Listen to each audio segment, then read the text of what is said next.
2005 RTO ஆஃபீஸில் நடந்த piece committee meeting நடந்தது. அந்த பீஸ் கமிட்டி மீட்டிங்கில் 2 நபர்களும் பங்கேற்றாங்க. அதாவது டிசம்பர் 1 2005 ஆர்டிஓ ஆஃபீஸில் திருப்பரங்குன்றம் கார்த்திகை தீபம் ஏற்றுவது சம்பந்தமாக சாயந்தரம் 6 மணிக்கு 13-12 நடக்குது. அதில் இஸ்லாமிய நண்பர்களும் இந்து சகோதரர்களும் பங்கேற்கிறாங்க.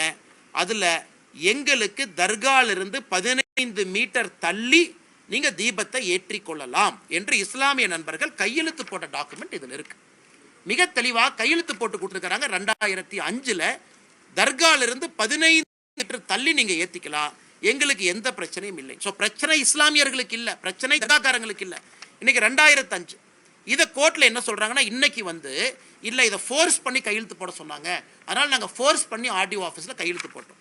1996 இதே போல ஒரு அக்ரிமெண்ட் போடுறாங்க. அந்த அக்ரிமெண்ட்ல கூட இதே போல இஸ்லாமியர் அவர்கள் எங்களுக்கு அப்ஜெக்ஷன் இல்லை. இன்னைக்கு திராவிட முன்னேற்ற கழகத்தினுடைய அரசு சிக்கந்தர் மலைன்னு புதிய பேரை வைக்கிறாங்க, அதை ரசிக்கிறாங்க. சிக்கந்தர் மலைக்கு இவங்க பேரை வச்சுக்கிட்டு ராமநாதபுரத்தினுடைய எம்பி மேலே போய் சிக்கன் பிரியாணி சாப்பிட்றாரு, அதை ரசிக்கிறாங்க. நெல்லித்தோப்புக்கு போய் நாங்கள் ஆடு வெட்டுவோம் கோழி வெட்டுவோம்னு சொல்றாங்க, அதை ரசிக்கிறாங்க. அதை எதிர்த்து எங்கேயுமே மாநில அரசு போகல. அதை எதிர்த்து டிவோட்டிஸ் போனாங்க. அதை எதிர்த்து இந்து மதத்தை நம்பிக்கையாக வழிபடக்கூடிய டிவோட்டி போறாங்க. எப்பங்க? அக்டோபர் 2025, ஒரு மாசத்துக்கு முன்னாடி அவங்க போய் கோர்ட்ல ஆர்டர் வாங்குறாங்க, நெல்லித்தோப்புல ஆடு கோழி வெட்டக்கூடாது. இன்னைக்கு இவ்வளவு ஆர்வமாக தர்காக்காரங்க செய்யற வேலையெல்லாம் கோவிலினுடைய எக்ஸிகியூட்டிவ் ஆஃபீஸர் பண்றாரு இன்னைக்கு. ஆனா அன்னைக்கு நெல்லித்தோப்புல போய் ஆடு வெட்டலாம் கோழி வெட்டலாம், இவ அப்ஜெக்ட் பண்ணல, தமிழ்நாடு அரசு அப்ஜெக்ட் பண்ணல. சிக்கந்தர் மலைன்னு பேர் சொல்றாங்க, தமிழ்நாடு அரசு அப்ஜெக்ட் பண்ணல. அந்த எம்பி 100 பேர்த்த கூட்டு போய் சாப்பிட்றாரு, அப்ஜெக்ட் பண்ணல. அன்னைக்கு எங்கேயுமே அப்ஜெக்ட் பண்ணாதவங்க அன்னைக்கு அந்த நீதி அரசனுடைய தீர்ப்பும் கூட அதையும் குறிப்பிட்டிருக்கிறார். மாநில அரசு அப்ஜெக்டே பண்ணல, 2 இந்து பக்தாதிகள் அப்ஜெக்ட் பண்ணதுக்காக இந்த தீர்ப்பு கிடைச்சிருக்கு.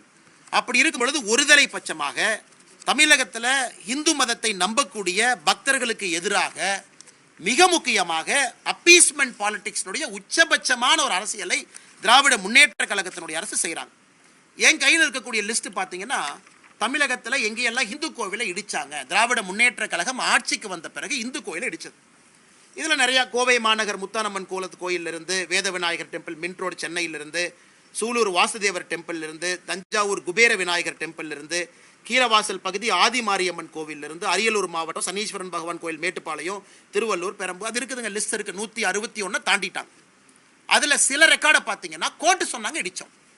கோர்ட் எப்போ சொன்னாங்க? சாயந்தரம் தீர்ப்பு கொடுத்தாங்க. எப்போ இடிச்சிங்க? அடுத்த நாள் காலையில் 2 மணிக்கு. அப்போ கோர்ட்டு வேணுமா? அதாவது சில இந்து கோவிலை இடிக்கும் பொழுது கோர்ட்டு சொன்னாங்க நாங்கள் இடித்தோம். சில order by Madras high court citing encroachment, Madurai corporation high court direction, night கொடுத்தாங்கன்னா காலையில் 2 மணிக்கு இடிச்சாங்க. அன்னைக்கு கோர்ட்டு வேணும், ஏன்னா ஒரு கோவிலை இடின்னு கோர்ட்டு தீர்ப்பு கொடுத்ததுக்கப்புறம் காலையில் 2 மணிக்கு இடிச்சாங்க. ஆனால் இன்னைக்கு அதே கோர்ட்டு திருப்பரங்குன்றம் மலையின் மீது தீபத்தூண்ல தீபத்தை ஏத்துங்கன்னு சொல்லும் பொழுது இவர்களுக்கு கோர்ட்டு வேண்டாம். கிட்டத்தட்ட 161 கோயில்ல பல இடத்துக்கு சோர்ஸே இல்லை, ஆர்டரே இல்லை. எந்த ஆர்டர் பேசிஸ்ல அவங்க இடிச்சாங்க? கோர்ட் ஆர்டரே இல்லை. அப்படி இருக்கும் பொழுது எத்தனை சர்ச்சை, எத்தனை மாஸ்க இல்லீகலா அவங்க இடிச்சிருக்கிறாங்க.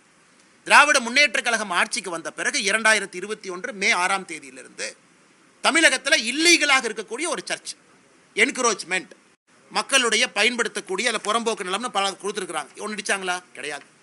எத்தனை மசூதி இடிச்சிருக்கிறாங்க? கிடையாது. தமிழ்நாட்டில் எந்த சர்ச்சும் மசூதியும் ஆக்கிரமிப்பு நிலத்தில் இல்லையா? இருக்கு. ஆனால் என்ன ஒரு நியாயம்? எல்லா இதையும் இடிக்காதீங்க, எல்லாருக்கும் அவங்கவுங்க பகுதியில் வழிபாட்டு உரிமையை கொடுங்க, அதைத்தான் நாம கேட்கிறோம்.